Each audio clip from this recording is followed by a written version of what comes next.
যাব কোরআনের গান যতদিন এই বুকে আছে প্রাণ, আমরা গেয়ে যাব ইসলামের গান দুটি মনে মনে। বিজয় হলে কোরআনের সংগ্রাম চলবে চিরদিন এই দুনিয়ায়, হয়েছে হায় ইসলামের জয়, চিরদিন এই দুনিয়ায় হয়েছে হায় কোরআনের জয়। ঠিক না ঠিক? এই জন্য আলোচনা চলবে না? চলবে। আমার ভাইরা লক্ষ্য করেন, দেখে দেখে বললেন আমরা যদি হত্যা করে গেল তারপরে কোন নাস্তিকের কাছে মাথা নত হবে না। ঈমান আনলে কত পরীক্ষা দিতে হয়, গভীর মনোযোগ দেন। সম্মানিত ভাইরা, হযরত ওমর বললেন খাব্বাব রে, তারপরে কি হলো? খাব্বাব বলে ওরা আমাকে ওই তেলের মধ্যে নিক্ষেপ করলো, আমি যখন তেলের মধ্যে পড়ে গেলাম আমার মাজার চামড়া আর গোশত গুলি পানির মতো টপ টপ করে ফোটা ফোটা হাড়ির মধ্যে পড়া শুরু করলো। আমি সহ্য করতে পারি না, চিৎকার মেরে মেরে কান্না করি। আবু জেহেল হাসে আর বলে ইসলাম কবুল করবে না, ঈমান আনবে না। দেখো ঈমান আনার পরিণতি কি? ঈমানদার তখনও সিদ্ধান্ত নিল জীবন দেব, কিন্তু নাস্তিকের কাছে মাথা নত হবে না। ভাই ওমর রে, ইচ্ছা করে আমার মাথাটা শুরু করি নাই, ওরা আমাকে এত নির্যাতন করলো, নিষ্পেষণ করলো, তারপরেও আমি ঈমান থেকে 1 ইঞ্চি সরে আসি নাই। আমি আমার তাওহীদি যুবকদেরকে বলবো, যুবকরা, যেই সময় সমাজে ফিতনা বেড়ে যায়, তোমরা যারা কোরআনের এই বাগানটাকে সাজালে, আমি দোয়া করে যাই আল্লাহ পাক যেন খাব্বাবের সাথে একই জান্নাতের মেহমান বানায় নেয়। আরে পাগল মন, মন রে, দম ফুরাইলে দেখবি কে আপন। পাগল মন, মন রে, দম ফুরাইলে দেখবি কে আপন। যেজন তোমার অতি আপন, সে পোড়াবে তোমায় কাফন, সে করিবে তোমারে দাফন। পাগল মন, মন রে, দম ফুরাইলে দেখবি কে আপন। আল্লাহ যদি আপন হয় কবরে তোমার নাহি ভয়, আল্লাহ যদি আপন হয় কবরে তোমার নাহি ভয়, আল্লাহর কোলে থাকবি জনম ভর।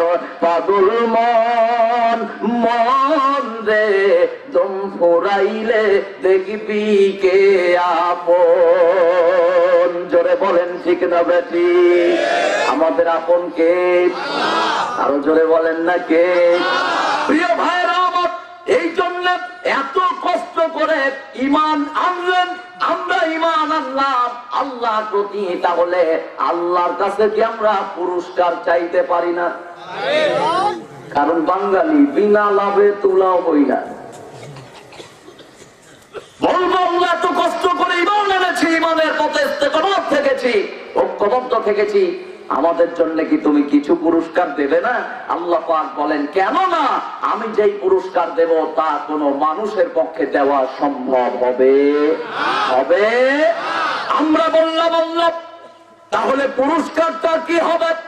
আল্লাহ সুবহানাহু ওয়া তাআলা 1 নম্বরে বলল, মাসুদ রহমান কোরআনের কথা বলবে, এই কোরআনের কথা শুনে সবাই তোমার বন্ধু হবে তা না, কিছু শত্রুও তৈরি হবে।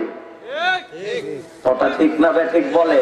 কারণ আল্লাহর নবী দাওয়াত দিয়েছেন, সবাই বন্ধু হয় নাই, নিজের কাছের মানুষও শত্রুতা করেছে। আল্লাহ বলেন ওই শত্রুগুলিকে আমি তোমাদের বন্ধুতে পরিণত করে দেব। সুবহানাল্লাহ। দলিলটা কোথায়? আল্লাহ পাক কোরআনুল কারীমের মধ্যে বলেন, ইন্নাল্লাযীনা আমানু ওয়া আমিলুস সালিহাতি সায়াজআলু লাহুমুর রাহমানু ওদ্দা। আল্লাহু আকবার। কথাটা কার? এটা আমি কোরআন দিয়ে বুঝালাম, এখন প্রেক্ষাপট থেকে হাদিস থেকে শোনায় দেই, লক্ষ্য করেন। আবু জেহেল তিনি তার নিজের বিবৃতিতে বললেন, আমি 54 বার আমার ভাতিজা মুহাম্মদকে হত্যা করতে গিয়েছিলাম। কতবার?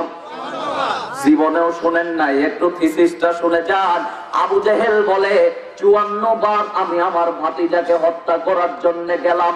49 বারের বেলায় আমার জীবনে এমন একটি ঘটনা ঘটে গেল যা আমি কল্পনাও করতে পারি নাই।